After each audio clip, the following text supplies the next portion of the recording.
Hello दोस्तों, welcome back to my video and this is the episode number 1 of Moviepedia. जी हाँ, इसके अंदर हम बात करने वाले हैं कुछ ऐसी मूवीज़ की जो आगे आने वाली हैं या फिर कुछ ऐसी मूवीज़ जो आकर जा चुकी हैं एंड इसके अलावा छोटे मोटे और अपडेट्स रिगार्डिंग द मूवी जगत। सबसे पहले अगर हम बात करें एमसीयू की, तो सुनने में आ रहा है कि क्रिस एवेंस यानी कि हमारे अपने कप्तान अमेरिका ने शूटिंग स्टार्ट कर दी है for Avengers Doomsday and Tom Holland ने लिया है break Spiderman brand new day की शूटिंग से थोड़े वक्त के लिए। इस मूवी के अंदर हमें स्पाइडरमैन के साथ देखने को मिलेंगे द पनिशर भी, जिनका एक बहुत बड़ा रोल होने वाला है मूवी के अंदर। और सुनने में ये भी आ रहा है कि डॉक्टर स्ट्रेंज भी हमें आने वाली एवेंजर्स डूम्सडे के अंदर नजर आ सकते हैं। और अगर अब हम आए बॉलीवुड की तरफ, तो बाहुबली द एपिक का टीजर लॉन्च हो गया है एंड बाहुबली द एपिक के अंदर हमें Baahubali part 1 and Baahubali part 2 दोनों साथ में ही देखने को मिलने वाले हैं। एंड अगर मेकर्स की माने तो इसके अंदर कुछ नए सीन्स भी ऐड ऑन किए गए हैं जिसे देखने में शायद मजा आएगा। एंड ये रिलीज होने वाली है 30 अक्टूबर को। और अगर विकी कौशल की अगले साल एक सबसे बड़ी मूवी महाअवतार के ऊपर हम जाएं, जो कि भगवान परशुराम के ऊपर बेस्ड होने वाली है, तो वो शायद 2026 में रिलीज ना होकर 2027 में पोस्टपोन हो सकती है, जिसका कारण बताया जा रहा है संजय लीला भंसाली की लव एंड वॉर मूवी को।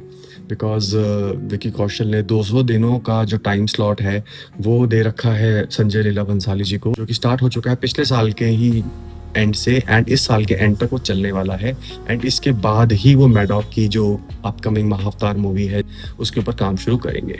एंड अगर इंडिया के आज तक सबसे एंटिसिपेटेड प्रोजेक्ट यानी नमित मल्होत्रा की रामायण की बात की जाए, तो सुनने में ये आया है कि जितने भी एक्शन डायरेक्टर्स हैं वो सारे के सारे हॉलीवुड से लाए गए हैं।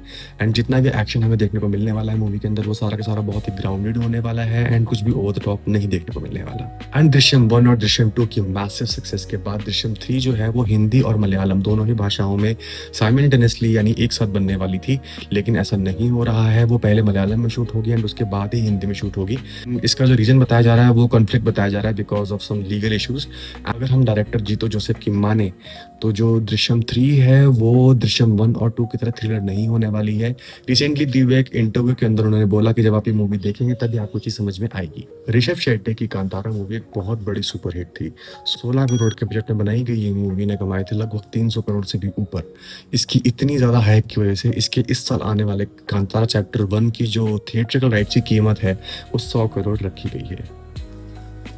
ऋतिक रोशन की क्रिश 4 तो भगवान जाने कब आने वाली है, लेकिन अगर रिपोर्ट्स की माने तो महाअवतार नरसिम्हा का डायरेक्टर अश्विन कुमार ऋतिक रोशन को लेके एक मूवी बनाना चाहते हैं जो कि बेस होने वाली है अर्धनारीश्वर के ऊपर। अभी रिसेंटली एक इंटरव्यू के दौरान उनसे पूछा गया कि आप इस रोल में किसको देखते हैं, तो उन्होंने बिना झिझक ऋतिक रोशन का नाम लिया एंड मोस्ट प्रोबेबली वो ऋतिक को इस चीज़ के लिए अप्रोच करने वाले हैं। अगर आप कैथी 2 के लिए एक्साइटेड थे तो थोड़ा सा रुक जाइए, थोड़ा सा निराश होने का समय आ चुका है बिकॉज लोकेश कैथी 2 से पहले सुपरस्टार रजनीकांत और कमल हसन को लेकर एक मूवी प्लान कर रहे हैं। जो मूवी है वो एक्शन थ्रिलर होने वाली है, उसके बाद ही कैथी 2 की शूटिंग स्टार्ट होने वाली है। वहीं वॉर 2 और कूली दोनों ही मूवीज का जो बॉक्स ऑफिस रन है वो ऑलमोस्ट खत्म होने वाला है। दोनों ही मूवीज से जो एक्सपेक्टेशंस थी वो उस पर खरी नहीं उतर पाई। दोनों ही मूवीज को बहुत ही मिक्स्ड रिव्यूज मिले थे एंड उनकी बैटल को भी वही नाम दिया गया था जिसे बोला गया था बैटल ऑफ मिड्स। जहां वॉर ने अपने सेकंड संडे को 7 करोड़ कमाए, वहीं कूली ने अपने सेकंड संडे को लगभग 11.5 करोड़ के आसपास पैसा कमाया। एंड वहीं अगर हम एक ऐसी मूवी की बात करें जो जिसकी उम्मीद भी नहीं थी, जिसका नाम है महाअवतार नरसिम्हा, उसने अपने सेकंड संडे के दिन कमाए थे ऑलमोस्ट 23 करोड़ रुपए, शायद 23 करोड़ से थोड़े ज्यादा ही थे। एंड वहीं उसको छोड़ दीजिए, लेकिन अगर आप अभी भी लेकर चलेंगे उसका 31वां जो दिन था, 30-31वां दिन, उस दिन भी उस मूवी ने कमाए हैं भाई साहब 6 करोड़ रुपए। भाई साहब दिमाग फट गया मेरा सुन के, मजा आ गया। वहीं अगर एटली और अल्लू अर्जुन की आने वाली मूवी के बारे में बात करें तो उस मूवी के अंदर विजय सेतुपति का भी एक कैमियो रोल होने वाला है एंड रिपोर्ट्स की माने तो वो अपना रोल की शूटिंग वो कंप्लीट कर चुके हैं। अभी रिसेंटली अक्षय कुमार ने एक वीडियो डाल के बताया कि प्रियदर्शन की आने वाली मूवी हैवान, जिसके अंदर सैफ अली खान भी होने वाले हैं, उसकी शूटिंग स्टार्ट हो चुकी है।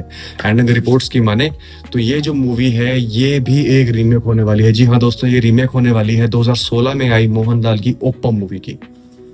एंड दोस्तों आप सब जानते हैं कि सैयारा ने तो बहुत ही तबाही मचा दी थी बॉक्स ऑफिस के ऊपर। एंड इसी जो लव रोमांस जो है इसके अंदर और कई मूवीज आती जा रही हैं, लाइन सी लग गई है। अब इसमें शिरकत करने वाली हैं हर्षवर्धन राणे एंड सोनम बाजवा स्टारर, एक दीवाने की दीवानियत मूवी। एंड अगर मूवी देखें तो सनम तेरी कसम जैसी वाइब्स दे रही हैं। एंड अगर मूवी अच्छी निकलती है तो हो सकता है जो सनम तेरी कसम का री रिलीज वाला जो कमाल था ये मूवी वो करके दिखा दे, जबकि मेरी एक्सपेक्टेशंस इससे बिल्कुल कम है, but hope for the best, fingers crossed. दूसरी मूवी जो इस वाली लाइन में आगे आने वाली है उसका नाम है Gustaakh Ishq, directed by the one only Manish Malhotra. जी हाँ, ये वही मनोज मल्होत्रा हैं जो डिजाइनर हैं, इन्हीं के द्वारा वो मूवी बनाई गई है, स्टारिंग विजय वर्मा एंड फातिमा सना शेख। साथ में नजर आएंगे नसीरुद्दीन शाह। मूवी जो है बहुत ही एस्थेटिकली प्लीजिंग लग रही है, शॉट्स बहुत ही प्यारे लिए गए हैं। आज की मूवी पीटे के एपिसोड में सिर्फ इतना ही। अगर आपको सारी इन्फॉर्मेशन अच्छी लगी है तो please give it a like and एक कमेंट प्लीज छोड़कर जाइएगा। तब तक के लिए बाय बाय एंड जय हिंद।